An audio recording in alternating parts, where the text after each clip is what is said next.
"Archaeology," Agatha said, beaming. "Oh, yes, isn't it simply wonderful?" He nodded. "My son Peter used to point out that archaeology rallied my detective's instincts." "Ah," she too nodded. "In pathology you must answer the same question posed in archaeology. What happened in the past to leave evidence in the present?" Now Sir Bernard beamed. "Almost Peter's words exactly." She wondered if Peter was the son she had heard Sir Bernard had lost in the air raids of 1940. "Mr. Mallowan's excavations at with Leonard Woolley," Sir Bernard was saying, "are legendary.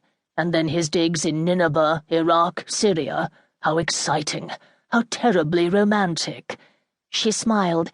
"I don't know that sorting and listing artifacts and cleaning arrowheads and pottery shards with face cream is terribly romantic, nor exciting exactly, but I did love it." The grey eyes flared with interest.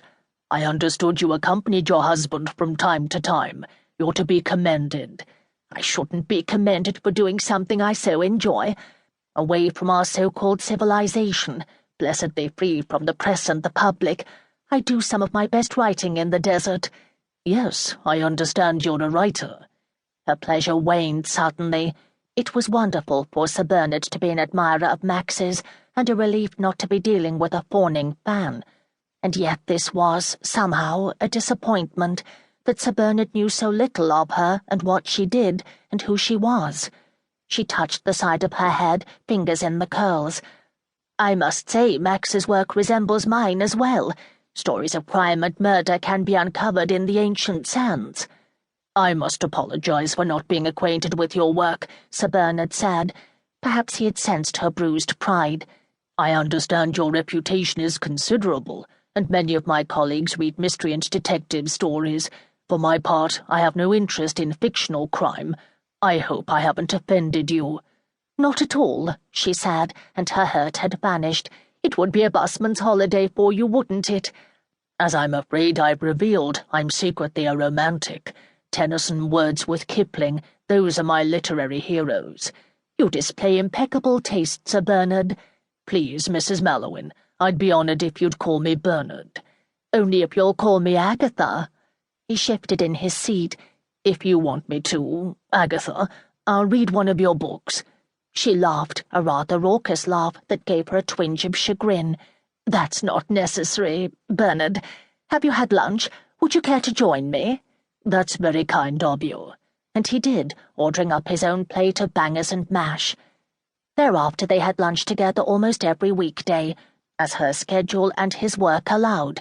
His wife Edith was living out of London, and Sir Bernard saw her only on occasional weekends. Agatha, lonely herself without Max, could sense the man's need for companionship.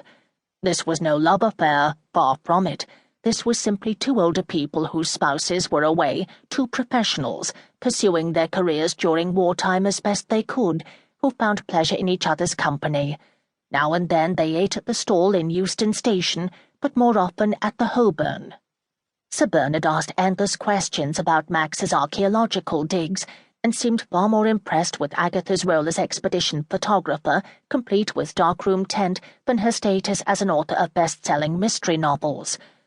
"It's wonderful to be married to an archaeologist," she told Sir Bernard.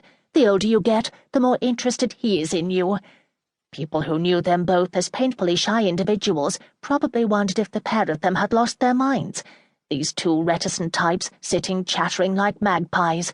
But they had much in common, including a love of music. She revealed to Sir Bernard her failed ambition to be an opera singer.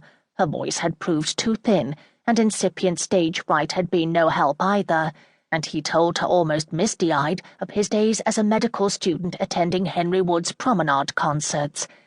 They had become good enough friends to allow the other silence. There were days when she was troubled by difficulties with her writing. She had plenty of time for that in the evenings. One didn't want to go out in the Blitz, and she would sit and quietly think, and their conversation would be politely minimal. When he was preoccupied with a case, Sir Bernard could lapse into intense silence, often checking a small black spiral notebook filled with file-sized note cards, as if life were an exam for which he was studying.